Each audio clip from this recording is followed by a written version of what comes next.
Tim Rainey, we are back with a pre-Brazil discussion today, which is kind of crazy to think. Like, we're already, like, there's only just a few more races left, and we've got a great race ahead of us in terms of who's going to actually take home this championship. If it ended today, it would be Lando Norris, just like none of us predicted. It's kind of crazy, man. Now, I know, Tim, that we got a worldwide audience that listens to this show because F1 is that kind of a sport. Mm-hmm. But we do need to talk about a little bit about sports heartbreak, and actually kind of relates pretty well to what's going on in Formula One at the moment, because there are going to be at least two drivers that are absolutely shattered in 4 races time. Yeah. And you know something about being a little bit shattered because you were at Game 6 of the Blue Jays versus Dodgers World Series, which took over the United States, Canada, and Japan, if the numbers are to be believed. 30, 40 million people watching. And unfortunately, Tim, it just didn't go our way, did it? It's absolute bullshit. That's what it is. And look, I know people who have tuned in from obviously our audience is very global. Mm-hmm. Not everybody watches baseball, and I get it. However, I don't know, man. The Blue Jays in Canada are just so important to this country, dude. Like, I remember, so to take people back, in 1992, I don't remember the Jays winning that World Series. Right. I don't remember. Yeah, we're too young. I do remember 1993. Okay. And I remember exactly where I was. I knew exactly what I was doing. My brother and I, we were in Scouts. So I don't know what they would call it anywhere else, but essentially we were way up north, northern Ontario, in the freezing cold, up to our friggin' heads in snow. And we were building like snow huts. Wow. To either sleep in. There was also a cabin that if we couldn't really handle the snow hut, we would go and sleep in the cabin, which was just as cold anyways. It didn't really matter. However, we were listening to the 1993 World Series on a transistor radio. Yep. With antennas and everything.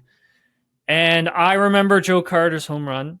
I remember the Jays winning. I remember the parade. I didn't get to go to the parade, but I remember the parade. I remember the pictures from the parade. And my mom got the front page. I believe it was the Star. I'll have to ask her again, but I believe it was the Toronto Star. It's a really big newspaper in Canada. Laminated with the front picture being, the Blue Jays win the World Series. And she went down to the cellar and pulled that thing out. She still got it.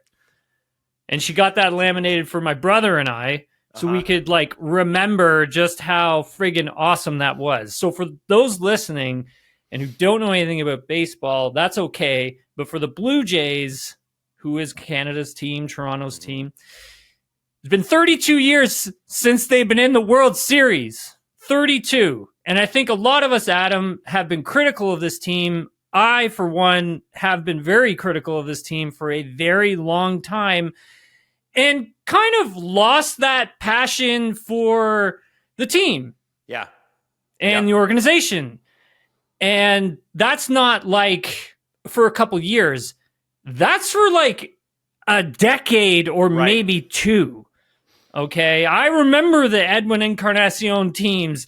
I remember the Jose Batista teams. I remember when they traded for Troy Tulowitzki. I remember how I was there when he hit. I was there in the playoffs when he hit a grand slam. I was in the place, man. I still didn't believe in that team. You didn't? No, not one bit. I was like, this organization's a joke. There's no way. Wow, really? No, and I was like, where's the talent? Who are we bringing up? There's no way we can go and compete against the Yankees, the Red Sox, in terms of spending money and getting good players. Right. I mean, that makes, This team rolls around, and I was like, okay, Nate Saunders wrote that book. Nate Saunders came to Canada, spent a week with me here in Toronto.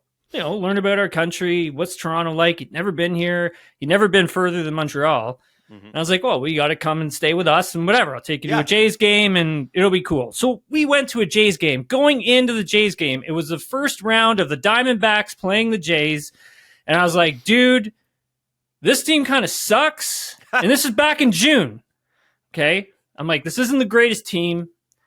They might win. They might lose. Well, we'll have a couple beers and it'll be fun. Yeah. And that is what it's all about. And so we get in there and we start watching, and then all of a sudden, Adam, this team is down, right? The Jays are down, they're losing. And I'm like, typical. Like, it's getting irritated. And then all of a sudden, I believe it was tied up heading into the ninth, bottom of the ninth. And Barger hit a walk-off home run, and I was like, holy shit. Who is this team, and what have you done with them? Right. And ever since Barger hit that walk-off homer, that team went on a winning streak that got them to the top of their division. Yep. And I was like, I think we got a team here. And then the more you learn about the things behind the scenes, how much these guys really liked each other, loved each other, really, how much their families got along, and they were just dudes. They were just regular dudes like you would almost pull off the street, put a bat in their hand, and they could actually do some damage with it. Yeah. They weren't like the Dodgers, which kind of felt like a corporation almost. Yeah, players. like a mix of mercenaries. 100%. And so I started to get back into, you know what? I remember watching games with my dad. I remember going to games with my parents, and my parents never lost their love for their Blue Jays. I did. I got it back by watching this team. And then, Game 6. And then game 6, and you're there. And tell me about the feeling. So, just to get a ticket. So for those listening who haven't tuned out yet, just to get a ticket, you needed thousands of dollars to get in. Thousands. That's how expensive it was. One of the most expensive, if not the most expensive Canadian sporting event ever. Yeah. Ever. So Jasmine and I, my girlfriend, we're like on multiple different ticketing sites trying to this guy seems like he's going to sell his. Oh, this guy down in the 200s dropped his. Oh, the guy in the 500s dropped his too. The prices are coming down. We're getting excited. And I'm like, sweet. I looked at her. I'm like, we are going to this effing game. Whether it's anytime sick, we are going. And Adam, what did I say to you the night of game 6? I was at SDPN. I was leaving, and I said to you, they're going to win. Yep. You believed. I did. So, what happens in the game, Adam? What happened? What is the big moment in that game? So I know there were many, but the Jays are down, but it's the bottom of the ninth, and they have put the winning runner is on second base. They've got a runner on third. Both in scoring position, but the batter at the plate fires a Barger. It's Barger. Well, Barger's at second base. No, wait. Barger's the one who hit it, and it. Got stuck. Wait. Yeah. Barger's the one who hit it. It got wedged. I forgot about the wedge. I didn't even know about that rule. Tell me about that. That is my issue.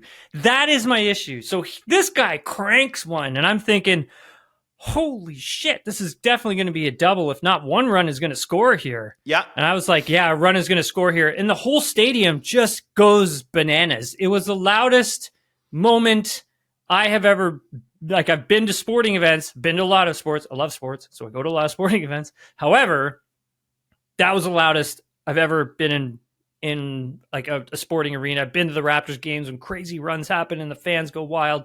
Those are awesome. This was like next level. Yeah. I'd never experienced anything like that. And so everybody's losing their mind. So am I. But then I see the ball like literally get stuck underneath this piece of, I don't know, what do you call it? It's like a gym padding almost, really. Yep. And I was like, hold on a second. Center fielder's raising his hands up. And I'm like, oh no, everyone's cheering. And I'm like, this guy's going to dick around with this thing. And there's just something's going to happen here. And sure as shit, something did happen, right? Yeah. Umpires call it a ground rule double, I believe. Yeah. Because there was both runners were across the plate at that point, but they had to come back. Yes. He played that ball. He did play the ball. He did grab that ball. So you're going to tell me that ball was not playable? Yeah. If he pulled the ball out with his bare hands, it's not stuck, is it? Nope. It's not. It's not. And yeah. So you're saying you're going to live with that one forever? That's the one. Look, Game 7 is whatever. Is probably one of the most dramatic sporting crazy events I've ever seen. This whole World Series, and for those who have still stayed with us, that will go down as the greatest one of, if not the greatest World Series ever played. Yes, no question. With a team of dudes and then a team of like really rich, dudes. Super high caliber dudes. Yeah, 100%. And my thing is, Adam, with Game 7, Ernie Clements, shot to left center. If those two, oh my God, I can't believe they caught that ball. First of all, IKF leading off, not enough. I'm not too upset about that one because I think I believe it was Varsho who was up. Mm-hmm. He doesn't hit it too deep, and if he was going to just get a piece of it, it was going to go to just that shallow sort of left center, and he would have been in trouble. And so I'm not too upset about the leadoff, even though everyone's been breaking it down. Oh yeah, and essentially I'm not upset about it either. No, I'm not. I look. He was doing what he thought was best. Yeah, I get that, right? Hoffman, though. Oh my God, I felt bad for him though too, right? Like it was hard. Like at the end of all of this, the Dodgers come out on top, and back-to-back World Series champs, and they're on the field and they're celebrating. And I went down to Scotiabank Arena to watch it with the watch party. So I was in this massive arena with, thousands of other Blue Jays fans watching this on the Jumbotron. Oh my God, Tim. A lot of fun. Let me tell you, that was great. I hope we keep doing stuff like that when, anything Canadian, happens big, we should be getting together and doing that stuff. It was great. It was a lot of fun. I was heartbroken. There was a lot of people around me crying. A lot of angry people as well. I was kind of like, I was heartbroken for sure, but I just wanted to congratulate the team for a job well done. Because to get that far with the team that they had, I thought was extremely impressive. And it was like, yeah, all right, Dodgers, I get it. Celebrate. That's cool. And you should. You should. You won. You should. 100%. Give me 15 minutes of that. That's fine. Okay, now off the field, let's bring the Blue Jays players on. I would like to congratulate them as well, because I thought they did a hell of a job. They really did. And what's been amazing, and I think this is so rare in pro sports, is how much these guys really love each other. Yes. That's the thing, is the team really, really has a very special vibe. And I know this is a Formula One podcast, but I'm hard pressed to find, like, there are certain teams in F1, there are certain teams in football, in basketball, in soccer or football, depending upon which side of the ocean you're on, that have that sort of magic. But it's rare that magic goes and wins a championship. It really is. Like, that's why it's like, oh my gosh, this upstart team comes out of nowhere and wins. It rarely happens. And I look at in hockey circumstances, the 2017 Vegas Golden Knights, who were an expansion team, went all the way to the finals, didn't win. Yep. The 2023 Florida Panthers went all the way to the finals, didn't win. Yep. Came back then and have won the next two since. Yep.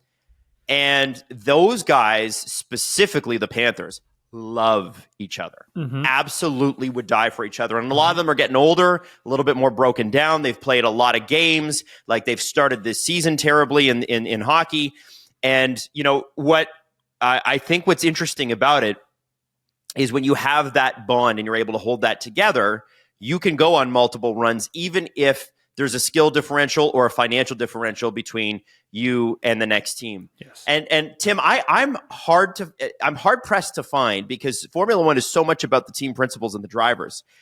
What's the best example for people that are only F1 fans of a team that just would die for each other in Formula One in a year, and maybe they won, maybe they didn't, but a team that was special like this? How can we compare this? I mean, I think the thing is with F1 is that a lot of the teams are, for the most part, like this. Right. Like they care about each other. F1 as a whole, like the paddock is very, even though they call it the Piranha Club, which it is, and it can be, there are a lot of people in there who do care about each other. That there Right. is. I always sort of think about, do you remember Braun? Oh, yeah. Braun Just GP, baby. Just that underdog team. Yeah. I mean, drivers didn't hate each other. yeah, exactly. Honda like turning off the taps in 08 just so they could kind of get something ready for 09, and then the recession, and then they sell it for pennies to Ross, and he comes in and makes a few changes here or there, really creates a very dynamic team atmosphere. They get out on track for testing, and it turns out they have like this Cinderella season. When this the first team 7 and this- races, right? Yeah, with this team and this group that they thought they weren't going to go anywhere and they weren't going to achieve everything, but they had a good team. Yeah. However, they had built a great car. But that comes from having a good team, right? You need those things. They go hand in hand. That's the closest I can kind of compare it to. And I'm sure like F1 fans who are watching and listening, I would love to hear in the comments like their thoughts on who they could compare this to. But like Adam, like just to kind of close this off. I mean, when I was in Austin, Texas for the U.S. Grand Prix a few weeks ago, and the Jays had started to play the Mariners, and if the Jays had beat the Mariners, they would move on to the World Series. And so I was like, damn, like, are they going to get this far and then drop the ball again? They're down in the series. I think it was 2-0. And then they come back. And then all of a sudden I'm watching like Game 7 with a lot of the top line journalists in Formula One. We're at a bar on the Sunday night or Monday night. I think it was Monday night. Yeah, Monday night. And we're at this bar watching the Jays game 7. Springer hits that, 3-run jack, and the whole place goes crazy. I'm losing my mind. Hoffman comes out to close it down, and there's like a lot of like some of the journalists had set cameras on me. They were like videotaping me and stuff. I had no idea. I lost my mind. I was like, oh my, like I didn't know what to say because I was just so like taken back. And then we like have like a group chat going talking about the Blue Jays. Yep. And a lot of the European journalists stayed up to watch these games, man. Oh, that's so cool. And for we're a like sport for the sport forth. that Europe usually roundly rejects, right? Like Europe is not kind about North America and Japan's love, and by the way, Southeast Asia too. Their love of baseball, and because they have cricket, which it's so funny because baseball and cricket are so similar in so many ways. They are, and yet they're like, baseball sucks. Like I don't get it at all. I don't understand that. I think cricket's cool. I don't understand any of the rules, but I'm not out here bashing cricket. People are like, no, baseball's ass, and you need to know. I'm like, well, why is it filling stadiums in multiple different countries? Right? Yeah, exactly. I mean, but like it was so much fun. We had so much fun.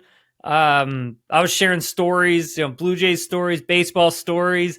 Some of them were baseball fans and then became fans and then started to like learn more about baseball. And we're like, they were educating themselves as we were moving through into the World Series game by game by game. They were up through, some of them were up for the 18-inning game. Like they weren't going to bed till like 6 in the morning, 7 in the morning. I felt that's bad. Amazing. I love hearing that. It was really cool, man. It was really special.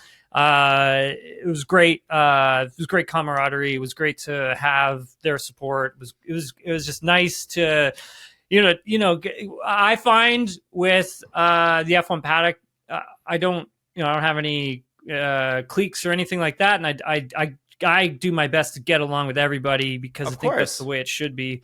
And it's nice, like when a whole group of you can kind of get together and sort of stay together through text message at the same time. So that was really, really nice. Really enjoyed it. That was another nice part about all this, Adam. It was a lot of fun, man. You tend to look out for each other, which I appreciate about you, Tim. It's great. So listen, I got to pivot from baseball to Formula One here. Yeah, let's do it. For those of you still listening. Oh, they're listening. Come on now. Everybody universally understands sports heartbreak. Okay. All right. True. So let's go right to our track drive-through with Tim Hauraney. Interlagos. 4.309 kilometers of left-handed turns, which is kind of weird, right? In Formula One terms, Tim. Yes. And of course, let's also not forget that this track ain't flat and it's rarely dry. And I love the fact that you took the Kick Sauber team because of Gabriel Bortoletto. And inadvertently, as weird as the green colors are for the Sauber team, it kind of fits in Brazil. National colors, It does. I love Brazil. Adam, do you like meat? I've been to a Brazilian steakhouse, but in Alberta. So pretty good, but not the same. They're known for their beef in Alberta. They are. A little different. You've been to this, haven't you? You've been to the Brazilian Grand Prix. Their meat, I love meat, is delicious. It's the best, huh? Oh, You've been to the circuit, have you not? I have never. You've never been to the circuit? Oh, okay. I thought you had. Okay. All right.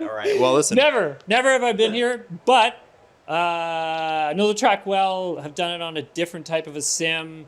Got to play around with this sim a little bit. Characteristics are actually really similar, so we can go through this and let's get explore, and I can run you through what the drivers will be looking out for on a lap. So this track was actually built right before World War II, but obviously the modern layout has been the one they've used since the 90s. And one of the things that I talked about, there you go, Tim, is that it is not a flat track, known for its undulations, which I love that word.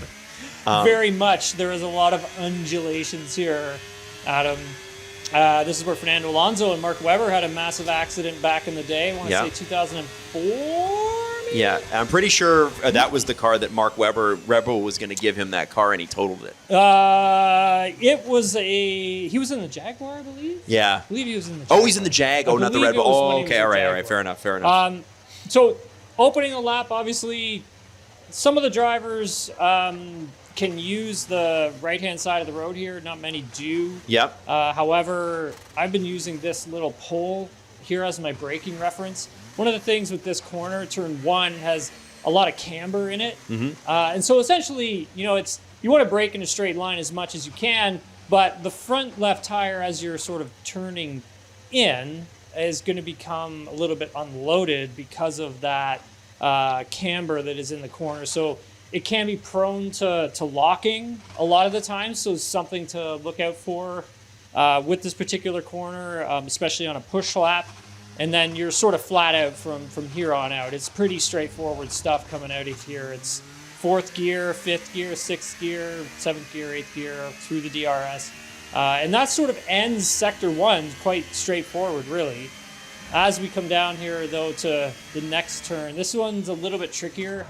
You'll see some locking in the rear of the car. As we just saw as Tim spun it out. I think I've got the brake bias set a little too rearwards.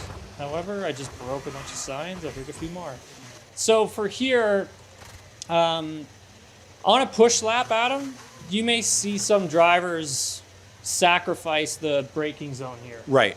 And what I mean by that is, like, you want to start your braking on the limit on a push lap, around 75 meters. So you're going to be in and around here somewhere. If you want to be a little more conservative, let's say a driver is on a really good push lap and Sector 1 was purple for them, and maybe they're thinking like, hey, I can never really get that braking reference just right heading into this section. Then you would want to try and pull back a little bit and maybe, err on the side of caution, brake a little bit earlier, because it's kind of like threading a needle through here. And you want to try and get it as pitch perfect as possible, because what will end up happening is you can take a bit of this curbing, but you're going to be in 3rd gear and flat out, like from here on out. So if you're missing that braking zone or you're braking a little bit too deep, The chances of you getting a ton of understeer and trying to make the apex and get back to power, slim to none, and you killed the lap completely. Wow. Right there. Right there.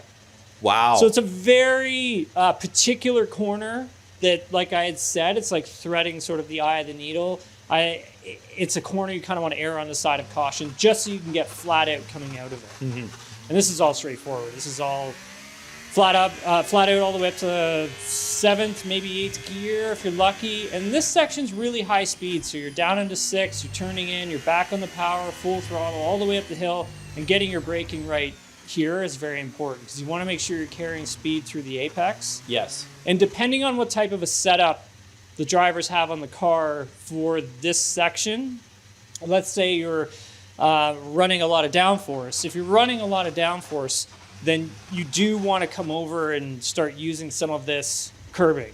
However, if you're not running a lot of downforce, you kind of tend to want to make your way away from it a bit more. Use a bit more of the camber that's already in the road. So if you can see, it's sort of like on a slant. So it's almost NASCAR-like, exactly. Right? So if you can find a way of utilizing that, so a bit of that compromise where, okay, if we don't run a ton of downforce here, we'll be fast on the straightaways. And we can gain some extra time there because I can handle the car through this tricky section here and not need that amount of downforce to drive my way out of it. Does that make sense? Yes, of course. And so when you're coming out of here, you're squeezing back on the throttle because you're full throttle from here, braking around here, down into 3rd gear again. And for here, some drivers tackle it differently. For me, I like to really turn in quite aggressively, generate some front tire temperature, really sort of spike the temps in the front tires. And that is going to help me get in towards the apex because I don't need to worry about going all the way over to the left-hand side because I want to kind of keep it around here. So I can get a good positive turn in, get to the apex, get to the middle of the track, get back, squeeze on the power, full throttle again, all the way through here. And again, another corner coming up where it's like threading that eye of the needle sort of deal where it's like you want to like be aggressive with the braking, need to get down to 3rd gear, need to carry speed, but have to avoid touching the apex curbing here. Okay. At least in the game. Like the game really doesn't like it when you do it. Like because it pops you up, you lose the wheel spin, all that 100%. stuff. Right? Now if you take a look at the corner, it's tight. It's tight. Right. So, but it's also a place where if you carry enough speed in, you got to get back to the power, full throttle right away so you can get up that hill. And so if you're braking just that tiny bit earlier, you can navigate this a little smoother. So again, if you're on a push lap, your purple sector 1, purple sector 2, and you're coming in here, again, another corner that can really just totally screw the lap. So it's interesting because there's so many parts about this this track where you're full force. Yeah. But then there's a couple of points, it seems, where if you don't nail it, going about as fast as you can possibly go, your whole lap is toast. 100%. There's no recovery. 100%. Okay. So this is all go and basically no forgiveness. Exactly. The other part of it, too, is see how we have grass on the right-hand side here? Yeah. If you're coming down out of that corner and you're coming hard into the braking section, you need to make sure you're using all of the road because like we had pointed out, it's tight, right? And you need to sort of find a way of opening it up a bit more. So if you can use as much of this pavement as you can, that's going to help you. But if you misjudge it by a few inches, your tires are going to grab this grass. And what we did when we first started, you saw that I spun. Yeah, it's going to immediately turn you let me around. ask you about this particular corner, especially in the wet. This is a really tight spot. Yeah, another if you grab a little bit of the grass in the wet, you might get away with it. But let's say you get away with it, but then you got to hit that corner. You got grass in your wheel. Is that going to affect any sort of cornering, or does that kind of stuff just blow off? I'm a fan here. I don't know the answer to that. Honestly, Adam, as soon as you touch the grass in the wet, you're gone. Okay. Like, forget it. It basically, grass in the wet speeds the car up. It makes the car go even faster. So if you come down and you're braking, but you get too close, again, that So you'll see the right-hand grass side. wheels, the outside wheels spin it. Oh, you'll be gone. Wow. You'll be gone. And especially if you're like, let's say you misjudge the braking. So you misjudge the braking in the wet, because we are going to get rain for this weekend. It just depends when and where it's going to hit. That's Brazil, baby. Yeah, exactly. If you go off here, right, we've seen it in the past. I mean, Kimi Räikkönen stands out to me for a couple of times, but as soon as you hit this and it's wet, see you later. There's no stop. Well, there's nothing you can do. It's going to speed the car up and make you go even faster. Wow. Even if you're going basically become a Frisbee. Yeah, and if you put your foot on the brake pedal, even faster. Wow. Because the tires will go, whoop, and it'll just go, whew. Okay. All right. So let's finish out this lap because, assuming, Tim, that it is a beautiful sunny day and we don't catch the grass, how do we finish the lap strong? We've gotten through the two real pain points. Yeah. How do we finish? Coming up through this hill, again, as soon as you get out of here, you want to get right back to the power, foot flat to the floor, and just bang through these gears all the way to the start-finish line. Again, this stuff is blind, so if someone is spun on the other side, you're not going to see it. That's what happened with Mark Webber, Fernando Alonso, et cetera, in the past. Wow. So you got to be careful with that. And that is essentially a little step-by-step. This is also known as one of the best atmospheres in Formula One, right? It's It's also one of the best viewing experiences in Formula One. If you look at, even in the sim, you can see these amazing angles high up on hills, right? Because it's a hilly sort of track, looking down on the cars, which is amazing from a viewer standpoint. I know this sounds like a stupid question, but I'm going to ask it anyway. These are drivers in loud cars with helmets on. But does a crowd play any sort of factor, especially a Brazilian crowd who are not known for being quiet, in the race at all, other than the excitement of winning? Well, I mean, I think when Senna won here, and I'm sure he heard the crowd because they all came down. They just attacked him. Yeah, they all came down like mobbed him, even though he was having problems with his shoulders and all that, and he couldn't get out of the car and was passing out from all the pain and stuff like that. What a legend. Yeah, I don't think the drivers are going to be able to hear the fans whatsoever. It is so hard even to hear yourself think at times because of how loud the engine is and all that. Well, that's what makes Formula One so unique too. I had to ask the question because this track, it's a good question. It's going to be the loudest, yeah, it's a good question. I remember though.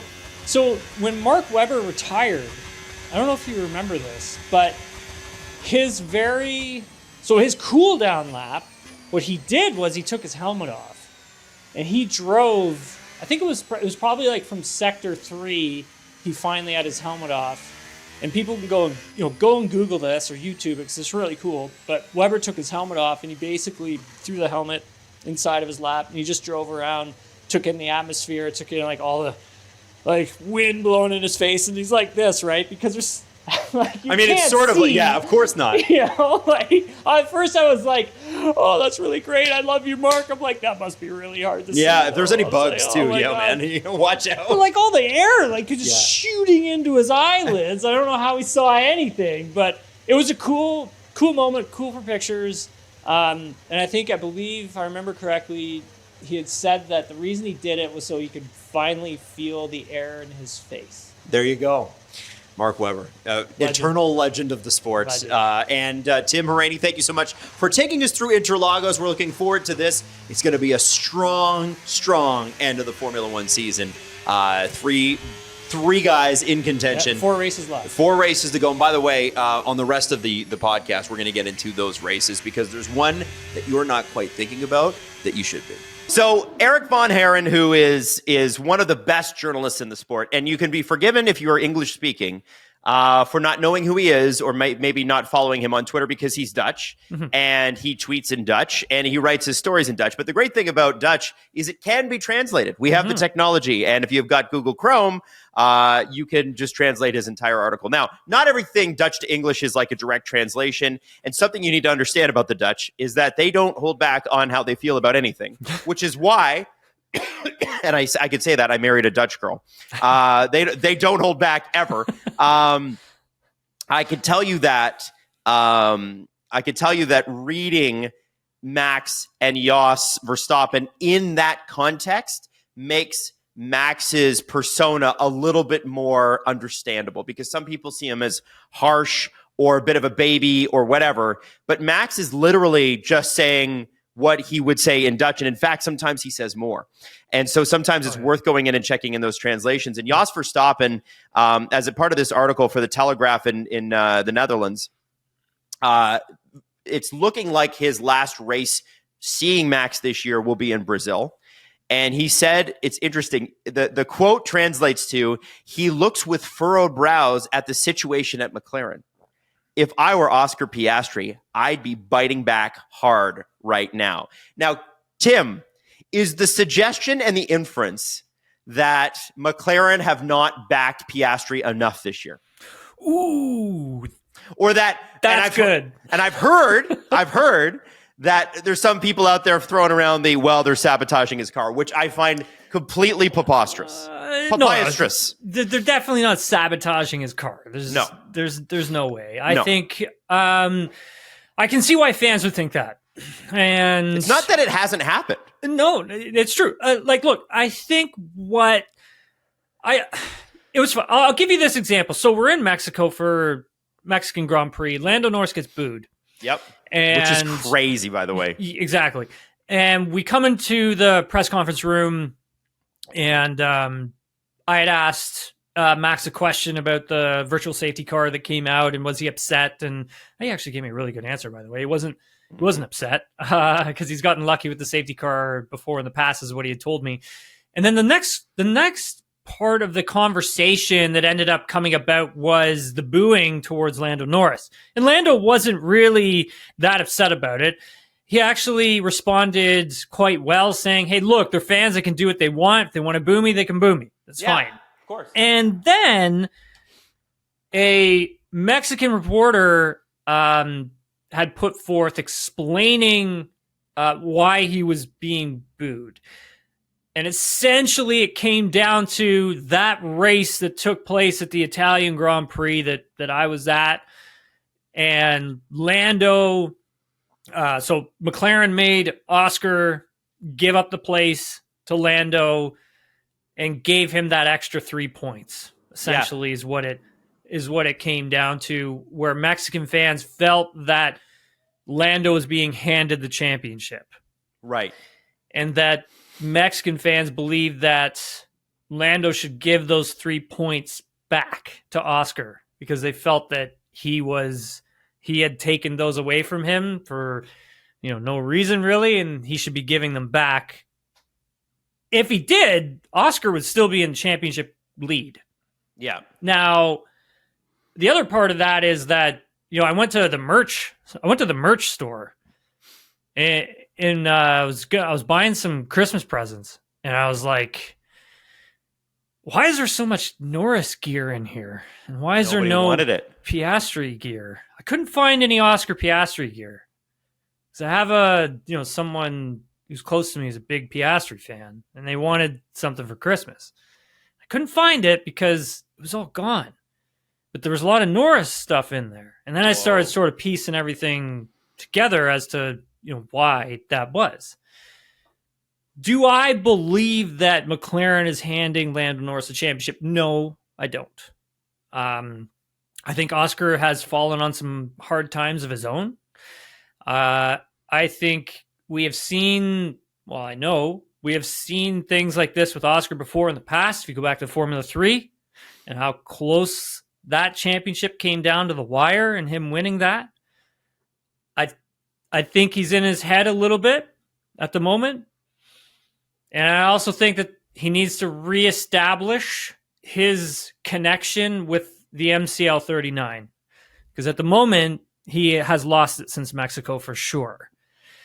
And the last 4 races haven't been the greatest. Qualifying in Austin was not good. The race, however, he recovered nicely.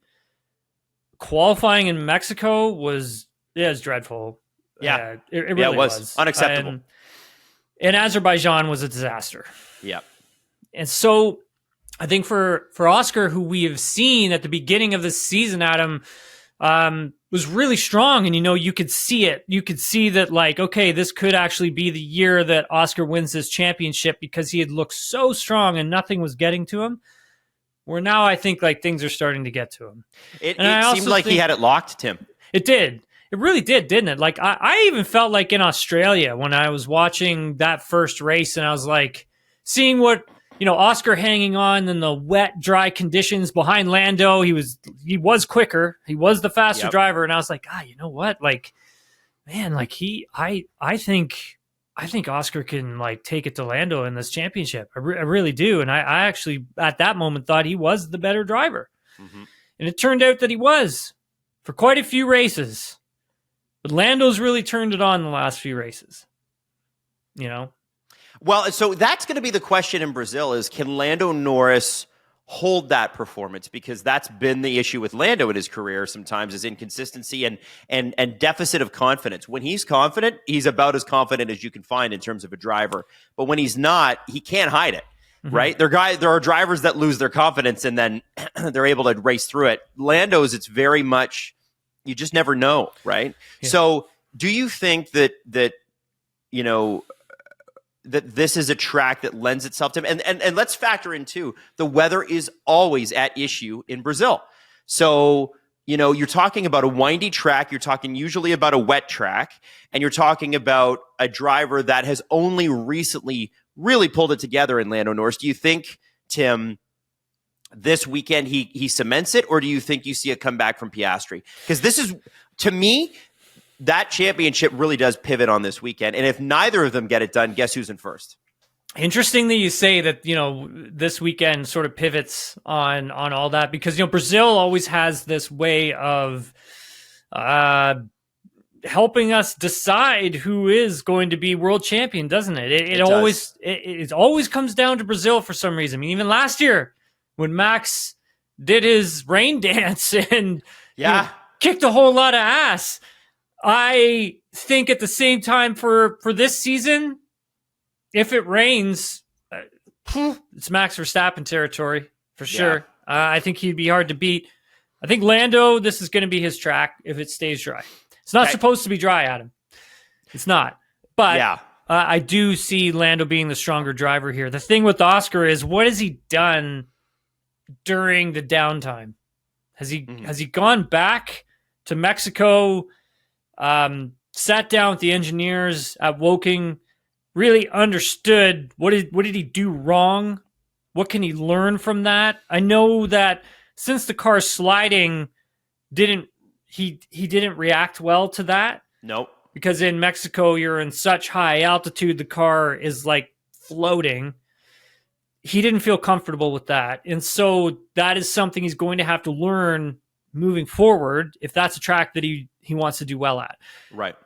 And is there anything that came out of Mexico that he could learn from the car? Because it does appear that it has taken a bit of a step in a direction that maybe is not suiting what Oscar can do. And can he, whatever he has learned, can he take that and put it into this weekend? Because Brazil for Oscar is going to be extremely important in a multiple different ways. One of them being the confidence psychologically. They're going to go to Vegas after. It's not going to be easy there for them whatsoever.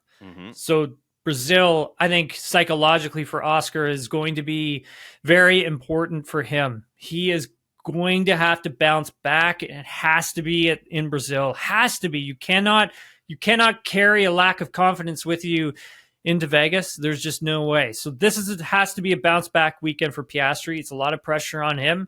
When it comes down to Lando, can he handle the pressure? That'll be his question. And for Max Verstappen, what can that Red Bull do around this track? If it rains, we'll see Max Verstappen at his best. And I think one of the things with Max that those two drivers have to worry about is that he is in peak form.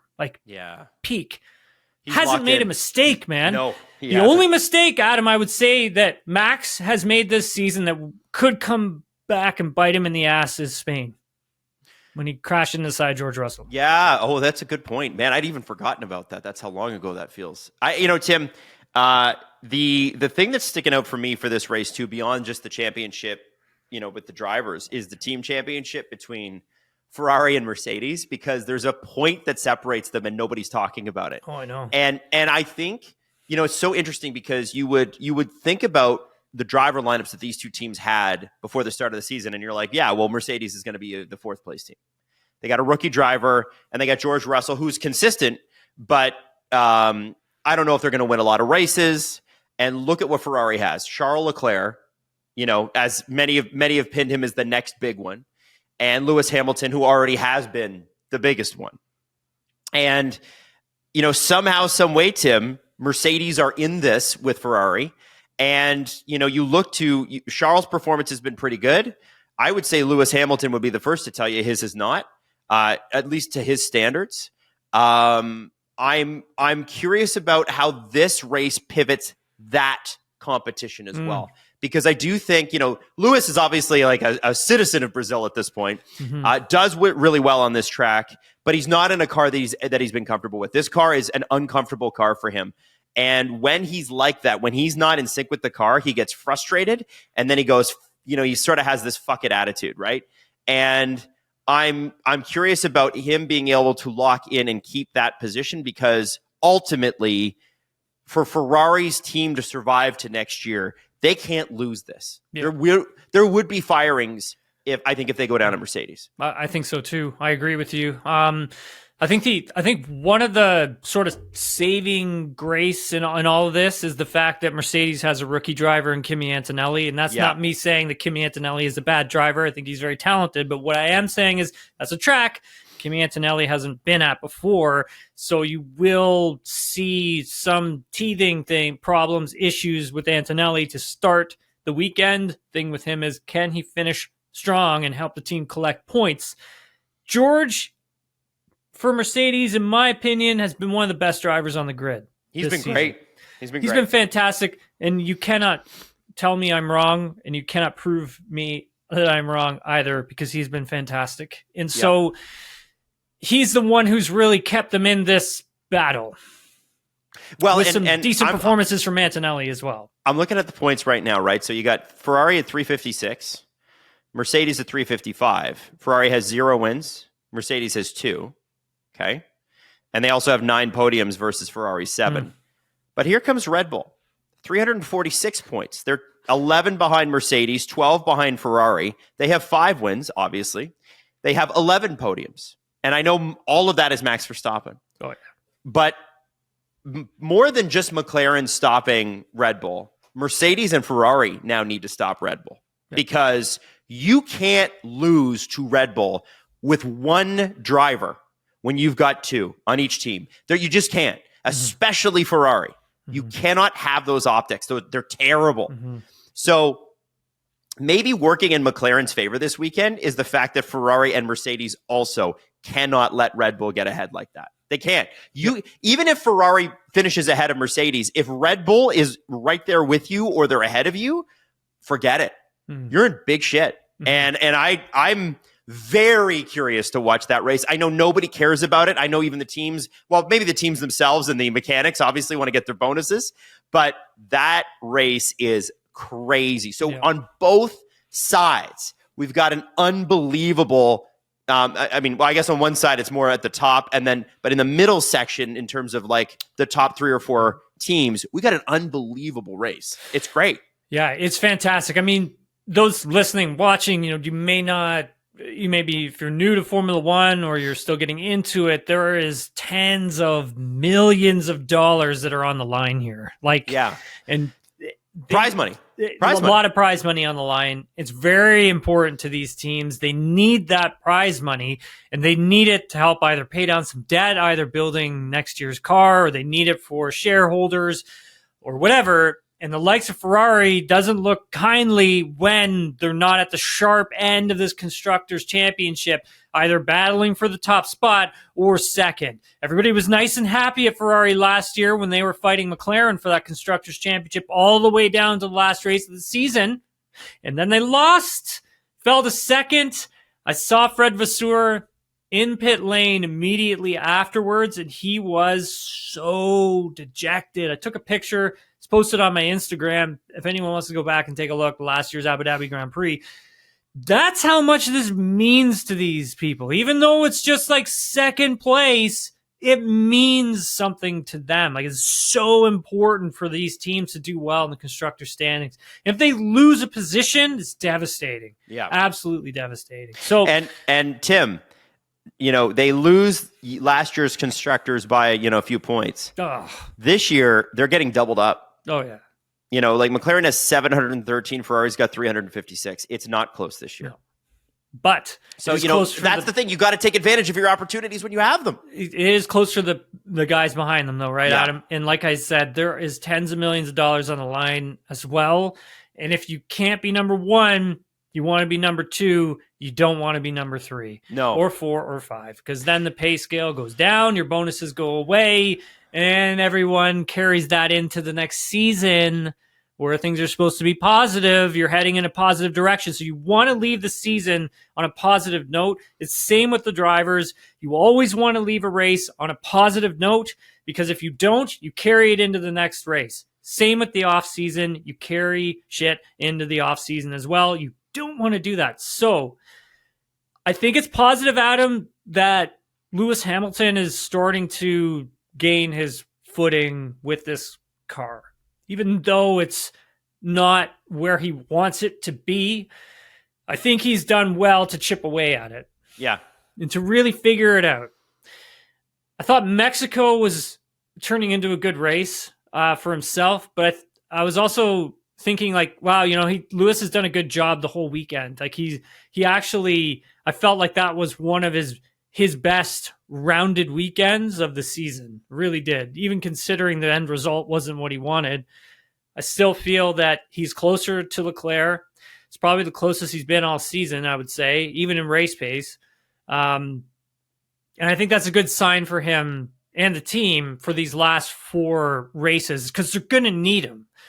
I mean, they already know what they're going to get from Leclerc. You and I know what they're going to get from Leclerc. They're going to get Leclerc's best. Like, he's one of the best qualifiers on the grid. His race performances have been tremendous this season. This is the best racing I've seen him do all year. So, Adam, moving forward, I would say, look, this weekend is huge for McLaren. It's big for Max Verstappen, big for both McLaren drivers, but it's massive, like you had said, for, Ferrari, for Mercedes, for Red Bull. And then even if you go further back, you get P5, P6, P7, like that whole group as well is also fighting, and there's tens of millions of dollars on the line. So don't lose sight of that. It's crazy. It's crazy. Yeah. Now, one last thing I want to hit before we go is the fact that, listen, we had a honorary Brazilian citizen.